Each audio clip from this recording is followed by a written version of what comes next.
What's going on, everyone, and welcome back to another episode of Paint Society, the channel where the learning doesn't stop when the video ends. So you've done the hard part. You've already done your body work, you primed it, now you're ready to go ahead and prep it for paint. Now in this stage, if you don't do it properly, you can get yourself into a big nightmare, especially with a color just like this that is a very fine metallic. I'm gonna show you how to prep this and the rest of your panels so you can have a flawless factory finish and a beautiful blend. So let's take a look at what we have here. We have our primered area, and outer edge was sanded with 320 before we primed it.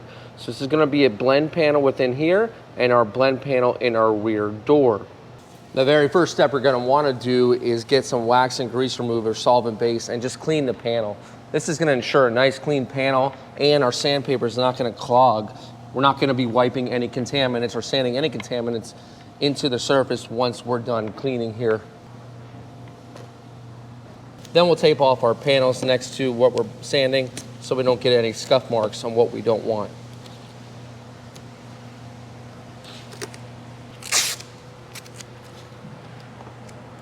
So now we're ready to sand our primer. Now our primer is nice and smooth, and that's gonna help us out with having less sanding.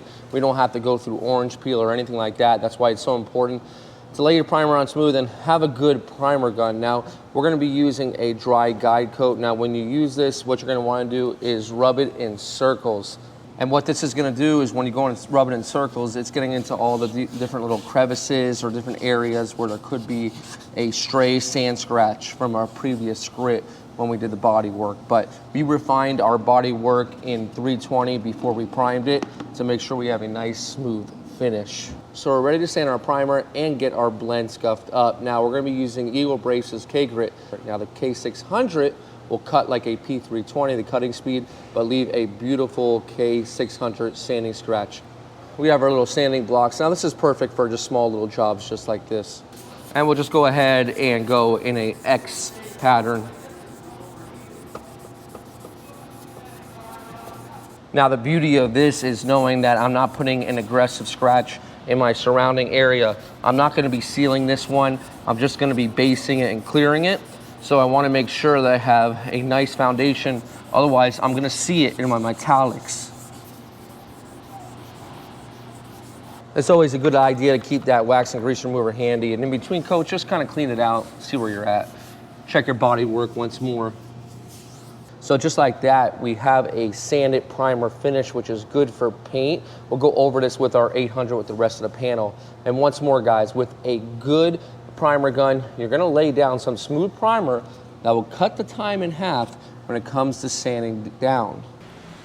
So we're ready to scuff up for our blend. Now we have two options. Now you can go ahead and do this by hand, or you can do it with a DA. I recommend doing it with a DA sander. Now we have two DA sanders here. We have a 3/16 and a 3/32. Now this is more of your general DA sander at this throw, 3/16, and this is a 3/32. Now this is meant for more finishing, like sanding before buffing. You can even use it for prepping. It's a little bit slower, but it will get the job done really well. A more general DA to use is this one sent over from Kovax. So let's go ahead and take a look. And in a 3/16 is a little bit more general, as we were saying. Now a 3/8 DA will be a little bit more rough, or it will be a little bit more for your body work type of thing. Okay, and as you can see, as this spins, it's got a little bit bigger throw on it than this would from a 3/32, okay? So it covers a little bit more area, and it's gonna get the work done a little bit quicker without sacrificing any of the quality. Now before we begin, we always wanna put a couple drops of oil in. Any air tool you use is a good habit to get yourself into. Keep everything nice and lubricated.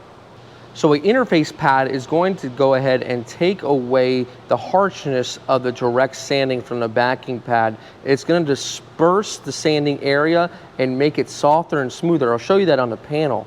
Now when attacking the rest of the blend panels in our primer, we're gonna use a K800. Now this is equivalent to the cutting speed of a P600, but it will leave a nice smooth 800 grit sanding scratch.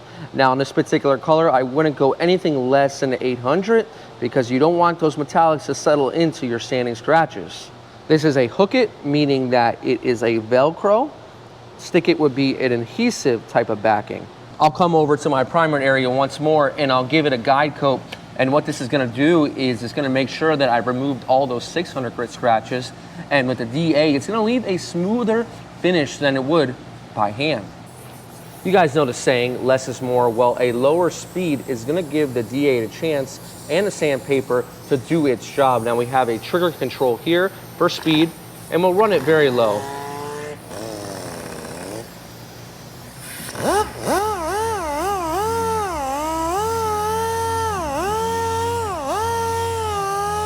So by having that interface pad on there, it takes the contours of the door and it leaves a nice even scratch. So I can assure that this area, now that the guide coat is removed, is a 800 grit scratch area, and it's safe for me to put my metallics over this area. So when we sand, it's a very good idea to have your respirator on. Now when we're sanding also, we can bring a scuff pad along with us and wipe off that sandpaper. If the paper's not clean, it's not doing the job it should be. Now, the most important thing about this job is not get any burn throughs. Now, a burn through is when we go through the clear and we get the actual base coat underneath or the primer. Now, this area is prime real estate, as well as this area over here. If we burn through on an edge, then we defeated the purpose of this whole entire blend panel. That means we're gonna have to put color on this panel as well, and we don't wanna do that. So we wanna be very careful and very gentle. These lines right here, these are key areas where you can get a burn through along the edges under here. So we're gonna leave these for last. We're not gonna do these with the DA. We're gonna use the DA to hit up all of our big areas, okay? Our flat areas. And then we'll come around with a scuff pad and a hand pad to clean up the rest of it.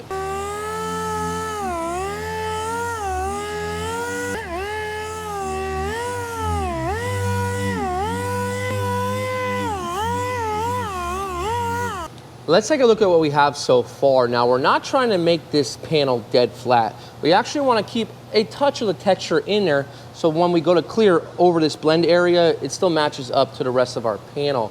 Now, we can see right here that it's got a good, nice and even scuff. Now, when we go ahead and wipe this off, it's probably going to have some areas that will need a rescuff, but for now, we're doing the whole area first, and then we'll reassess how it looks at the end.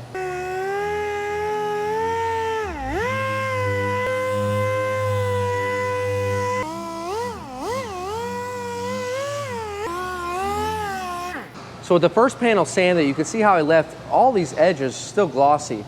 We'll catch up on those a little bit later.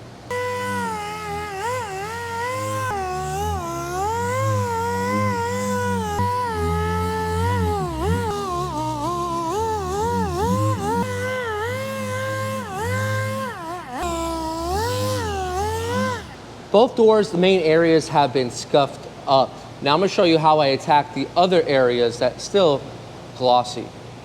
So we know that a DA sander is going to leave us a smoother scratch, and we know by hand it's going to leave us a little bit rougher because it's by hand.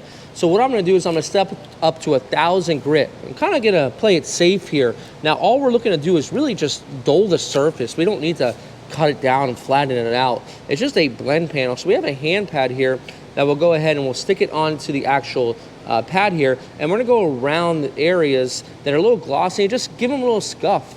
So we're playing it safe. We know that we can control our scuff now because it's by hand, and we know that we're using 1,000 grit, which is still giving us a nice, beautiful sanding scratch. It's equivalent to an 800 in the P grit, so we're still getting it cut pretty well. Now Lexus is known for having very hard body lines that don't have a lot of paint on them, so a pad like this just does the job so much easier.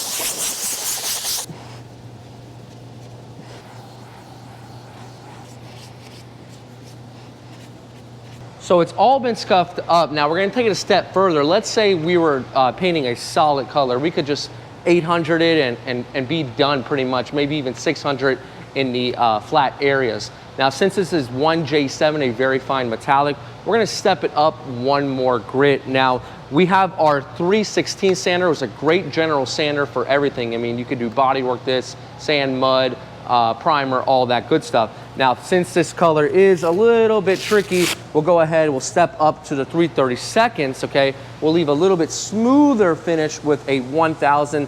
And remember, this is just an extra step for this particular color, and a good suggestion to get yourself out of a tricky situation when it comes to sanding scratches.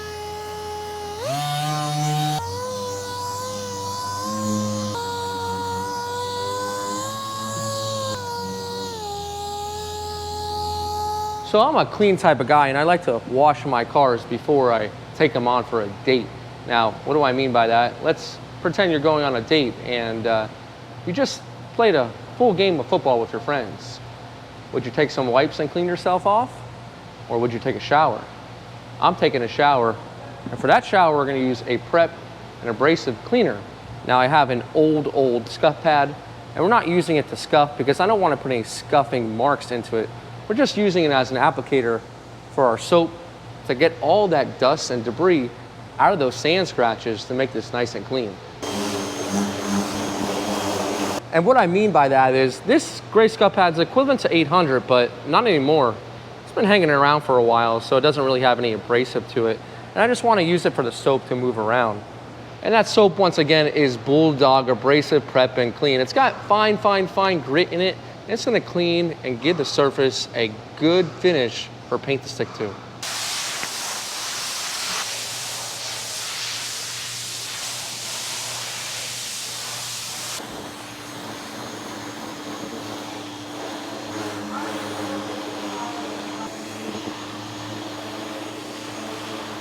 So a question you might be asking yourself is, why don't you just start with 1000 grit?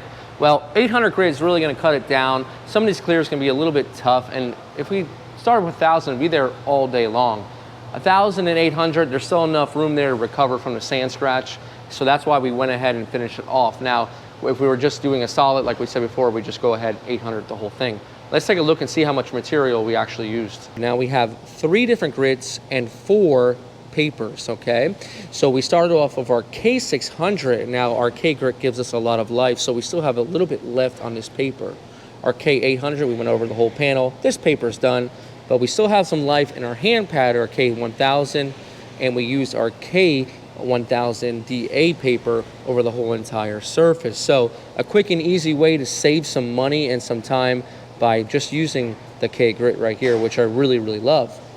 So where does that leave us in our project for now? Well, we washed down the whole entire car to make sure it's nice and clean before entering the booth. We'll allow the water to drain out of those doors, and we'll wipe down the rest of the car.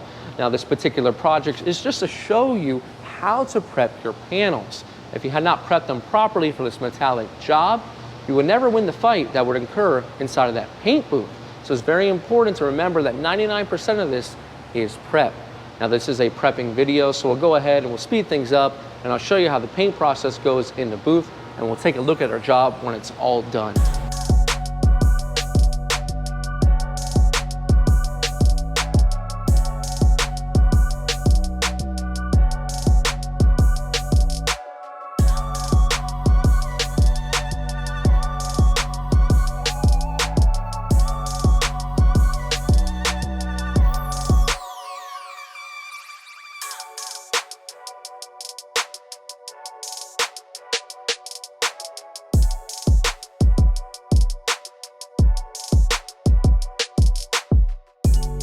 All masked up, all clean. Now, I talked to you guys how painting a car is like going on a date. That's why I got my hair cut before I painted it.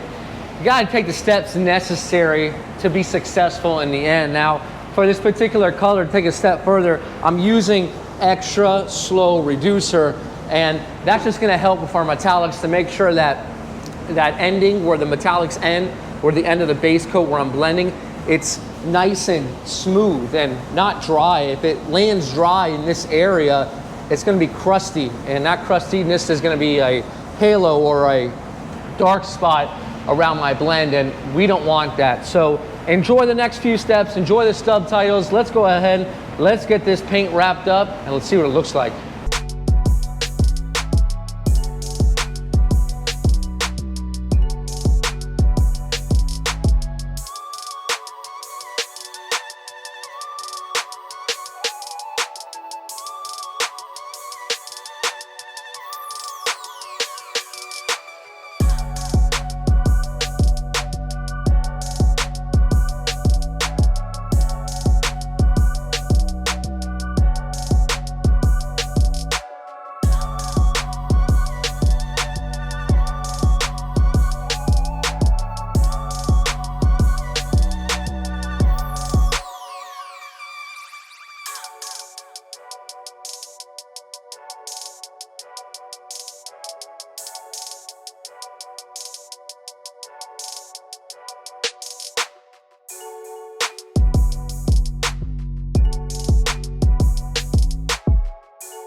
Well, I say we did pretty good on our date here with this Lexus, and it's ready for the road. Now, rumor is if you purchase this Paint Society shirt and merchandise, you'll be able to paint silver metallics with no problem. So, guys, that's gonna do it for this video. This is Brian from Paint Society reminding you, don't overthink it. It's just paint. Let's check it out.